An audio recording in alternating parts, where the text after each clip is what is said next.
Good morning, my brothers and sisters. Welcome to episode 41 in the book of Romans, chapter 8. And this is episode 41 of Be With Me. We're going to ask three big questions today. The medium question is, who are we? The small question is, who is it that's against us? And then the big question is, who is God? So who are we? We're going to find out that we're a people who are in tribulation, distress, persecution, famine, nakedness, danger, and violence. That is, we're out of ease, we're out of comfort, we're out of peace, we're out of food, we're out of clothes, we're out of safety, and we're out of nonviolence, and we find ourselves out of the good regard of a group of people. The second question, the little question, who are accusers, we have a group of people who are against us, who are accusing us, who condemn us, who charge us, and even have some jurisdiction over our bodies to kill them. But the big question is, what is God like? And the cool thing in the passage, the big take-home point, is that God is for. We have a God who is given up for this group of people. Listen in with me. This is from Romans chapter 8. Open your Bibles, verse 31. What then shall we say to these things? If God is for us, who can be against us? So think about these three groups of people. We have God, the accusers, and us.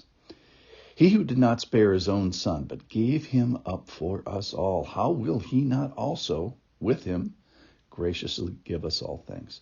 Who shall bring any charge against us, against God's elect? It is God who justifies. Who is it to condemn? Jesus Christ is the one who died, more than that, who was raised, who is at the right hand of the God, who indeed is interceding for us. Who shall separate us from the love of Christ? Shall tribulation, or distress, or persecution, or famine, or nakedness, or danger, or sword? As it is written, for your sake we are being killed all the day long. We are regarded as sheep to be slaughtered. So three big questions. Number one, who are we? We're a people who are, being killed. We're a group of people who are out of ease, out of comfort, out of peace, out of food, out of clothes, out of safety, and out of nonviolence. We're in the sword, being killed, being persecuted by a group of people. Find us in conflict, being accused and being condemned and being charged and being killed. But that's all bad news. But the good news is we are a people who God is for. And specifically, we find out all these characteristics about God. And the one that we take home today is we have verse 31 is God is for us. What shall we say then? If God is for us, who can be against us? So he goes on and on about how God is for us. Verse 32, he didn't spare his own son. He gave him up. Now, I love my sons, but would I give them up? So he's saying, I love you so much in a category that we almost can't even imagine it. That's why the story of Abraham and Isaac, where Abraham, is willing to sacrifice Isaac, it's kind of otherworldly in a way, as is the Father giving up the Son, giving up a part of himself, giving up a part of the Trinity as a sacrifice for our sin. So he's a giver. He's a giver of all things and ultimate things. He's the ultimate giver. Verse 32, he's a gracious giver. That is, grace, definition of which is giving more than we deserved. Verse 33, he's an elector and a justifier, and he keeps miscounting. Justification is God doing bad spiritual math, and that is miscounting things in our favor and miscounting things that are supposed to be in our debt and sort of forgetting those things and putting them behind our back. Verse 34,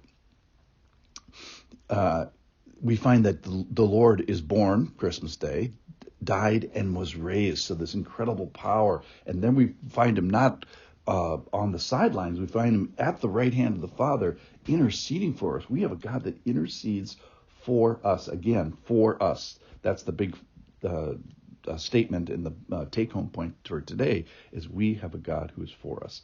Verse 35, unseparable love.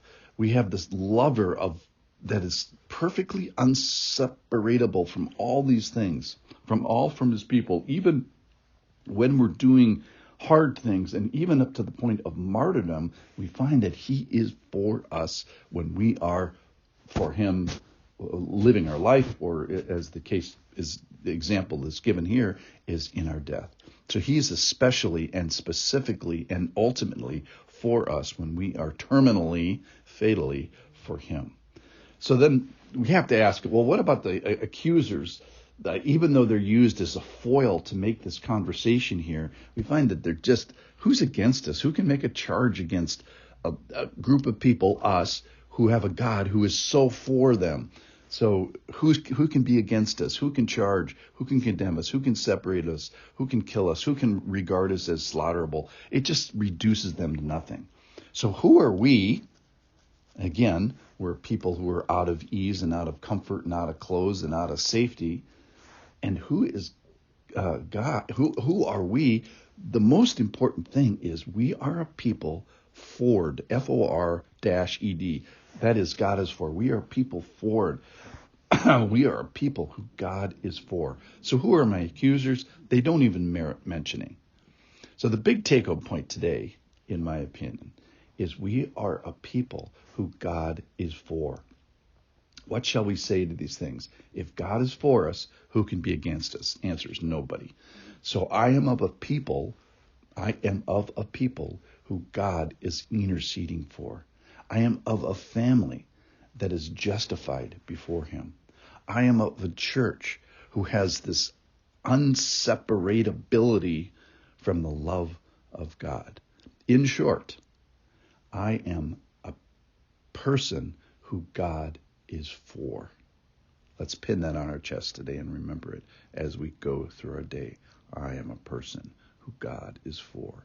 I am a person who God is for. Thank you for listening.